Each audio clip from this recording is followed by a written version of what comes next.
अब सवाल यह है कि अगर अमेरिका ने पर्शियन गल्फ में अपने बेड़े लगाकर पहरेदारी बिठा दी है तो क्या पूरी दुनिया देखती रहेगी? तो ऐसा नहीं है।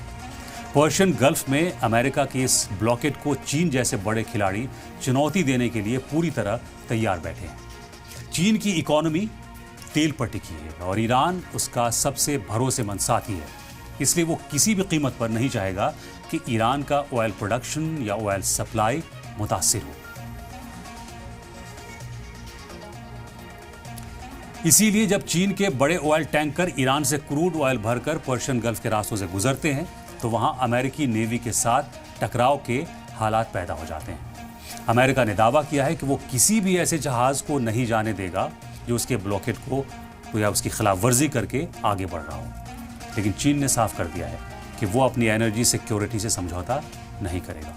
अमेरिकी ब्लॉकेड के बाद अमेरिकी कोस्ट गार्ड और नेवी ने पर्शियन गल्फ के आसपास कम से कम 12 ऐसे छोटे और मीडियम शिप्स को रोकने की कोशिश की है जो चीन की तरफ जा रहे थे। इनमें से 5 जहाज़ों को जांच के बहाने रोका गया, लेकिन चीन के सख्त रुख और उसकी अपनी नेवी की मौजूदगी की वजह से अमेरिका उन्हें लंबे वक्त तक रोक नहीं पाया।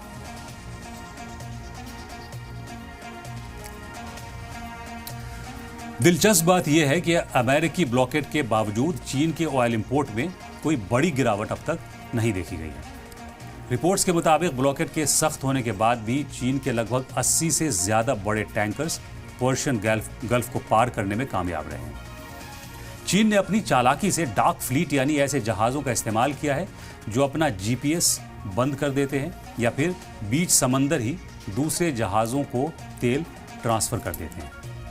अमेरिका की तमाम नाकेबंदी के बावजूद चीन रोज़ाना लाखों बैरल ईरानी तेल हासिल कर रहा है, जो ये साबित करता है कि अमेरिका के ब्लॉकेड में कितने बड़े छेद हैं। ये हालात अमेरिका की झुंझलाहट को और बढ़ा रहे हैं क्योंकि उसकी धमकियां अब असरदार साबित नहीं हो पा रही हैं।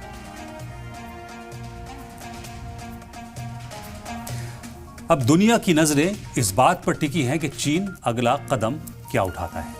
चीन अपनी नेवी को पर्शियन गल्फ में और ज्यादा एक्टिव कर रहा है ताकि उसके कमर्शियल वेसल्स को सिक्योरिटी मिल सके। जब चीन का कोई बड़ा टैंकर वहां से गुजरता है और अमेरिकी वॉरशिप उसे रोकने की कोशिश करते हैं तो दोनों सुपर पावर के बीच तनातनी अपने शबाब पर पहुंच जाती है। अभी तक कोई बड़ी सीधी जंग तो नहीं हुई है, लेकिन दोनों तरफ से रडार लॉक करने और वार्निंग देने की नौबत आ जाती है।